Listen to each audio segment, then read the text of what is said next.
So do you? I haven't seen you in a minute. I know, I haven't seen you in a while. How you been? I'm okay. Good. I'm making it. Good. How about you? I've been great. Good. I called you earlier this week. You didn't call me back. Oh, I missed your call. You did. How you know? Because I called you. You did. I must didn't see it. I apologize. I ain't talking to you no way. Why not talking to me? It's the issue.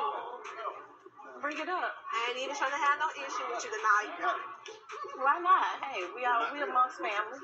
Bring it on out. Well, things have changed between us. I wonder why. You made it that way. I made it that way? Absolutely. How did I make it? You made it that way. What is up, y'all? It's your girl, Brand New, and honey, I am back in the building. This time, honey, I'm back with a Love and Marriage Huntsville Extra, honey. We got Keke, we got Tisha, we got Marsau, and we got the whole situation with Keke'S addiction. She spilled that tea on last week's episode, honey. And I'm just really appalled. I'm not really shocked though, but I'm disgusted that Tisha would turn on her cousin, okay? Just to joke around with her husband, honey, about Keke'S addiction.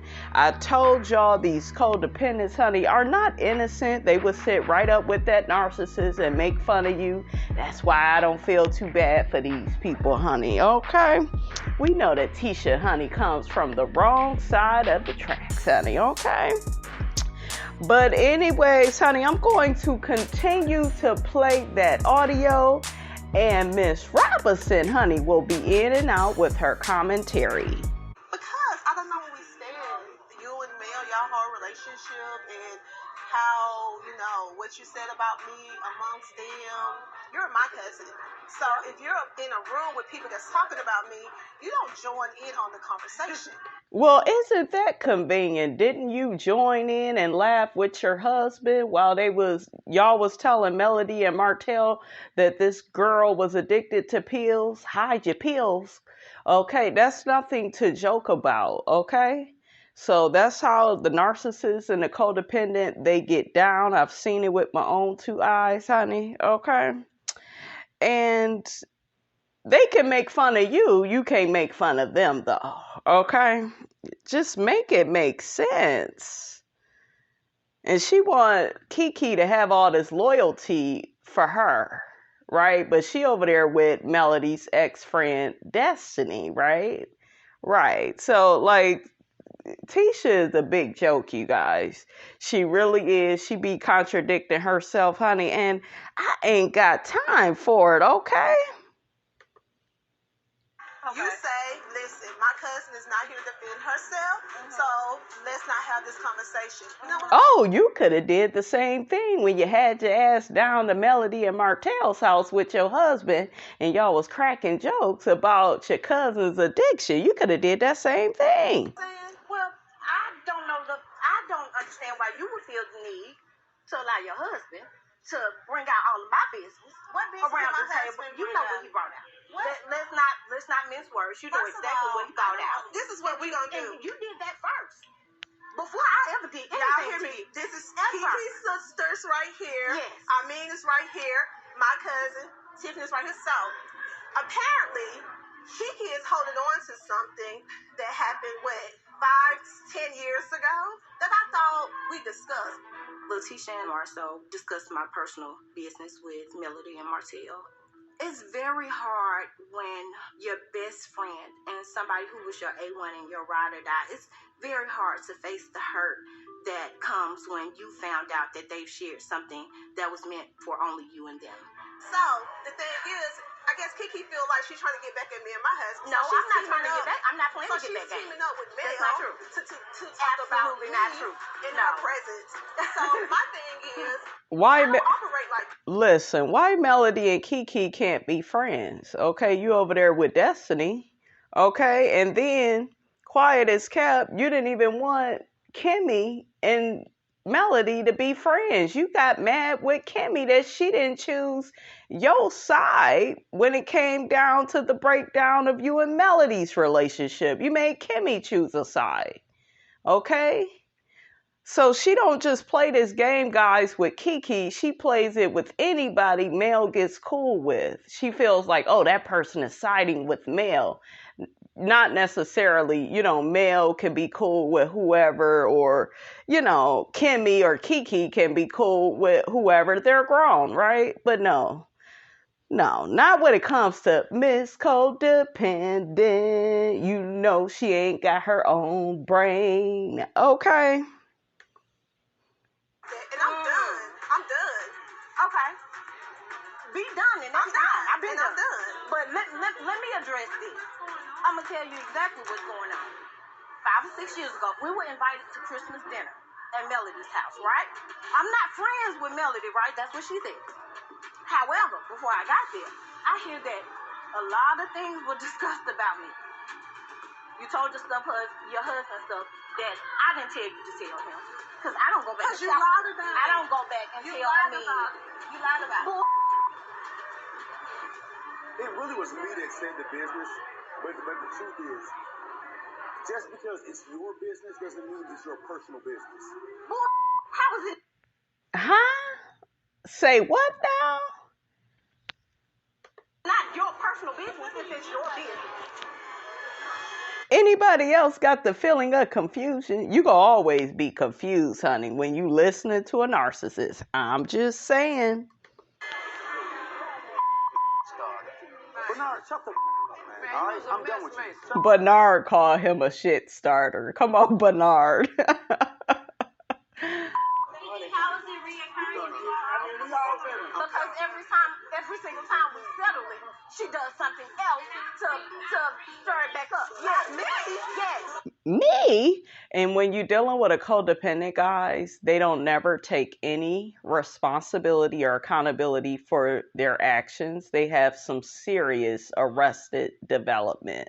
I'm serious. I've been a friend to her, not just a cousin. I've been a friend to her. I've been a damn good friend to you as well. We haven't been friends for the last 8 years. Thank you. 8 years. Thank you for going behind my back and lying. No, thank you for telling your husband my Thank you for that. Thank you. I'm not the one. Don't go there. No, I'm not the one, and you know that. You know it. Don't go there. Don't go there. Don't go there. We're not here for that. We're not here for that. We're here for your auntie. Bull. It's bull. Okay. It's bull. And you know it. No, wait. I have never done anything. You doing it right now, no? You doing it right now. Shut the hell up. You're doing it right now.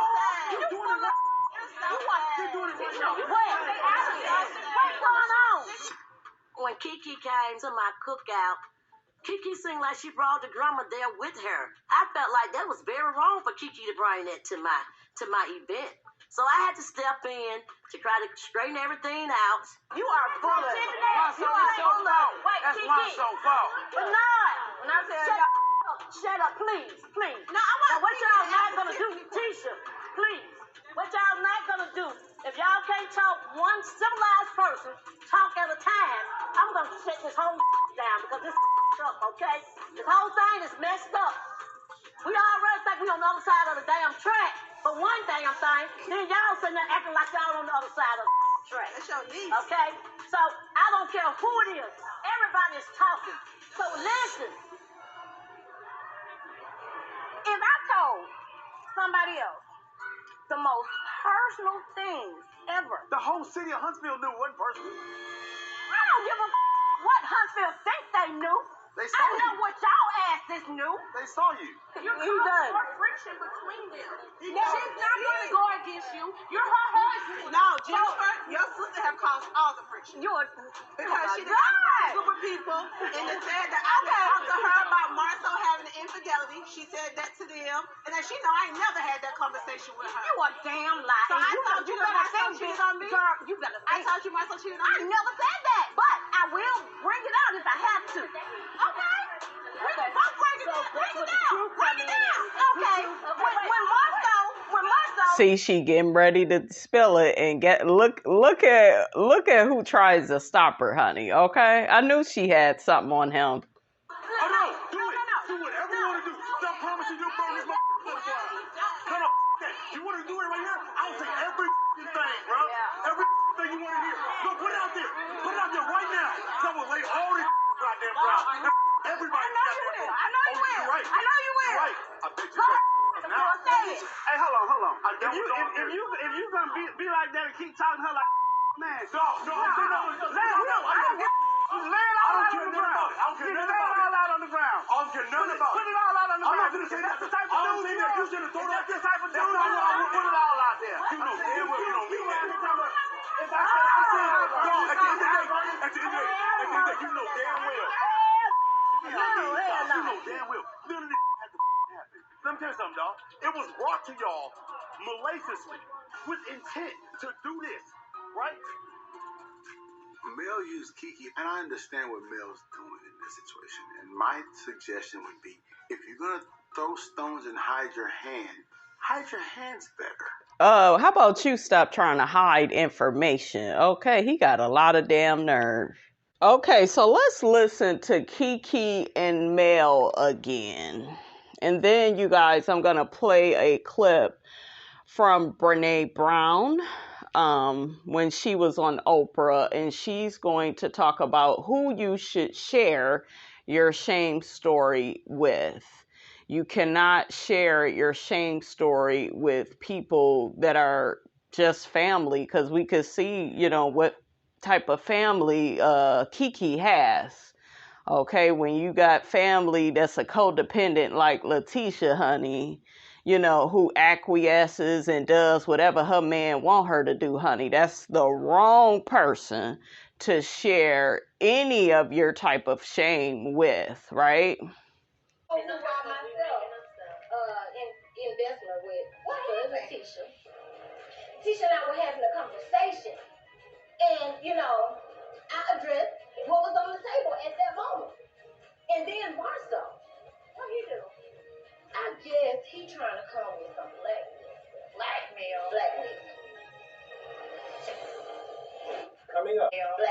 When I was getting ready to say what I was gonna say, Marsau was like, "You say it, I'll burn you down to the ground." Okay, when Marsau, Oh no, do whatever you want to do. I promise you, you'll burn your You want to do it right here? I'll say every thing, bro.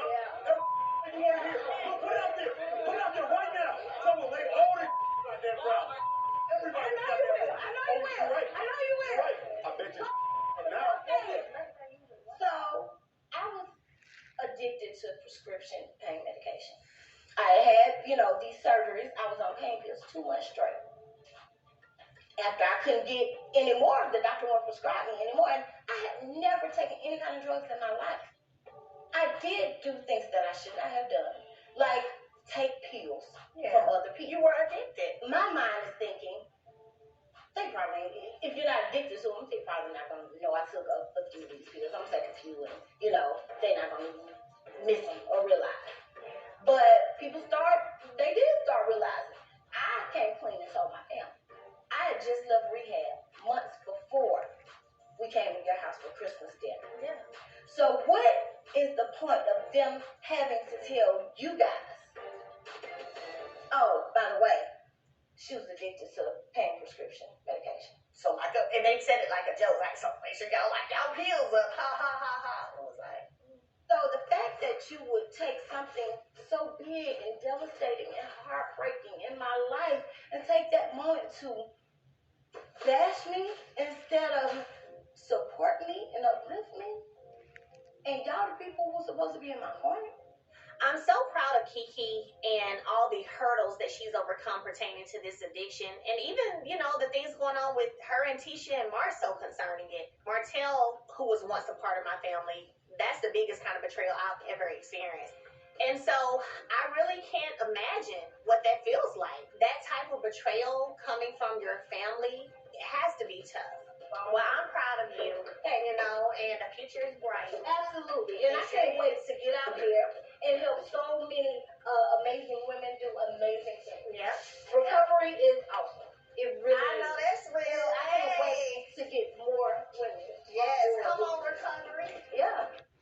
All right, guys, I'm going to be playing that clip from Brene Brown now. Second book, The Gifts of Imperfection, Brene says we need to look before we take the vulnerability leap and choose carefully who we open up to. So I love in Gifts of Imperfection where you say if we share a shame story with the wrong person, they can easily become one more piece of flying debris, so well said, in an already dangerous storm. We want solid connection in a situation like this, something akin to a sturdy tree firmly planted in the ground. We definitely want to avoid the following. The friend who hears the story and actually feels shame for you, she gasps and confirms how horrified you should be, then there's awkward silence. Oh, yeah. Then you have to make her feel better. Oh, yeah. Yeah. Have you ever had that happen? Oh, my goodness. Where you're like, yeah. Oh, so God. now you have to put Yeah. your shingle out for that person. Yeah. Yeah, now I'm still in shame, and I'm one less friend down. I'm like, and you're gone. The friend who responds with sympathy, I feel so sorry for you rather than empathy. I get it, I feel with you, and I've been there. If you want to see a shame cyclone turn deadly, throw one of these at it. Oh, you poor thing. Yes. Or the incredibly passive-aggressive Southern version of sympathy. I love this. Bless your heart. Yes. That gives me the shivers when you say that. That's Yes. like, I'm fixing to tear you down, and God is on my side. Yeah. It is the worst. We've all been there. The friend who needs you to be the pillar of worthiness and authenticity, she can't help because she's too disappointed in your imperfections because you've let her down. Yes. Painful. The friend who is so uncomfortable with vulnerability that she scolds, how did you let this happen? The friend who's all about making it better and out of her own discomfort refuses to acknowledge that you can actually be crazy and make terrible choices. You're exaggerating, the person says. It wasn't that bad. Right. Yes. And the friend who confuses connection with the opportunity to one-up you. Well, that's nothing. Listen to what happened to me. So when you open yourself up and you're vulnerable enough to share something that has shamed you, what are you really looking for? I'm looking for the person who loves me, not despite my vulnerability and imperfection, but because of it. I'm looking for what I call my move the body friends. I'm looking for the folks who are going to show up and wade through the deep with me. Mm-hmm. And I think it's a myth that you should have more than one or two of those. You know, the TV commercials that show 15 of us laughing and doing that kind of stuff. You got one person in your life who you can call and say, I just told a bold-faced lie to someone I care about and I have no way to get out of it, and I'm in a shame storm of epic proportion. You have one person that look at you and say, all right, let's do this thing. Mm-hmm. I'm with you. I've done it. Let's talk it through. You are so lucky. And if you have two or three, that's Forget it. Forget Lottery. Yeah. And you know what we all do, myself included, is we steamroll over those people to get the attention and appreciation of the people who will never show up for us like that. Wow. So like, you know, you may be my best friend and you might be all around me all the time, but those folks, those women at the mall that I don't know, they're the ones I'm really worried about. Yeah. Trying to please or prove yourself to them. And you say, of course, we're all capable of being these friends. Yeah. But especially if someone tells us a story that gets right up in our own shame, that's when it hits the nerve, right? You're human, imperfect, and vulnerable. Yeah. Yes. It's hard to practice compassion when we're struggling with our own authenticity or when our own worthiness is off balance. And you know what means the most to me? What means the most to me is if I go to someone with my shame story, and my whole mantra is, you share with people who've earned the right to hear your story. Damn, that is good. Right? Doggone it, that's so you have to earn the right to hear my story. It's an honor to hold space for me when I'm in shame. And so I want to share. And if I share with someone, we need to just pause with that for a moment. Okay. Because this is how people get so messed up and violated. It's like the Bible says, casting your pearls before swine. It's true. Offering yourself up to people who don't deserve to have that offering. That's right. And you have to think long and hard about who has earned the right to hear the story and with whom am I in a relationship that can bear the weight of the story. Wow. That is powerful. And if I go to someone and I share it and they come back with one of those bad, not helpful, not empathic answers, and then a week later, a day later, an hour later, they call and say, I didn't show up for you. You were so much in my stuff. I couldn't be with you in that. That means even more to me. We're not going to do empathy perfectly. You know, we're not going to have the right response every time. Yeah. Does that make sense?